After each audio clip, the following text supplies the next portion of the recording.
வணக்கம் நண்பர்களே, பாருங்கள் அருவி மாதிரி ஊற்றுது. வாங்க காட்டுறேன் எப்படி போகுது பாருங்கள். அழகா மலைகளை அழிக்கக்கூடாது அப்படின்னு சொல்கிறதுக்கு முக்கிய காரணமே இதுதாங்க. வற்றாத நதி. எங்கள் ஊர் பக்கம் மிகப்பெரிய ஒரு மலை இருக்குது. அந்த மலையிலேருந்து தான் இந்த ஊற்று தண்ணி வந்துக்கிட்டே இருக்குது. வருஷம் ஃபுல்லாக வந்துக்கிட்டே இருக்குது இந்த தண்ணி. பாருங்கள், அப்படியே போய் காட்டுறாங்க பார்க்கலாம். இது ஒரு பள்ளத்து ஓடை. இந்த பள்ளத்து ஓடையில் தண்ணி வந்துக்கிட்டே இருக்குது. எங்கேருந்து வருதுன்னு பார்க்குறீங்களா? பாருங்க, காட்டுறேன். நல்லா பாருங்கள்.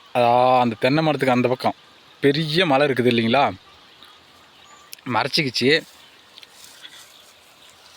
அந்த மலையிலேருந்து தாங்க உற்பத்தி ஆகி இந்த தண்ணி வருது. மலைகளை ஏன் அழிக்கக்கூடாதுன்னு சொல்லுவாங்க இல்லைங்களா, காரணம் இதுதான். மலையிலேருந்து தான் ஒரு தண்ணியே உற்பத்தி ஆகி வருது. பாருங்கள், எவ்வளோ அழகான ஒரு பிளேஸ். எல்லாத்துக்கும் லீவு கிடச்சி அழகான ஒரு ஏரியாவுக்கும் அழகான இடத்துக்கும் தேடி தான் வருவாங்க. பார்த்தீங்களா, நல்ல அருவி மாதிரி ஊற்றிக்கிட்டு வருதுங்க. மேலேருந்து வருது. வாங்க அப்படியே மேலே போகலாம்.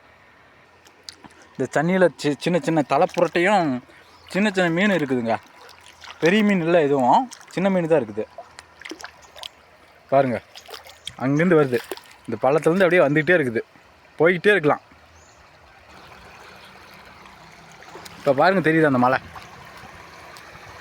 அங்கே பார்த்து தெரியுதுங்களா, அந்த மலையிலேருந்து தான் இந்த தண்ணி உற்பத்தி ஆகி வருது. அந்த மலையிலேருந்து இந்த பள்ளம் வருது. பார்த்தீங்களா, எவ்வளோ அழகாக ஆட்பிரிச்சு ஓடுதுன்னு. ஒகேனக்கல்லே தோற்றுருங்க இதில்.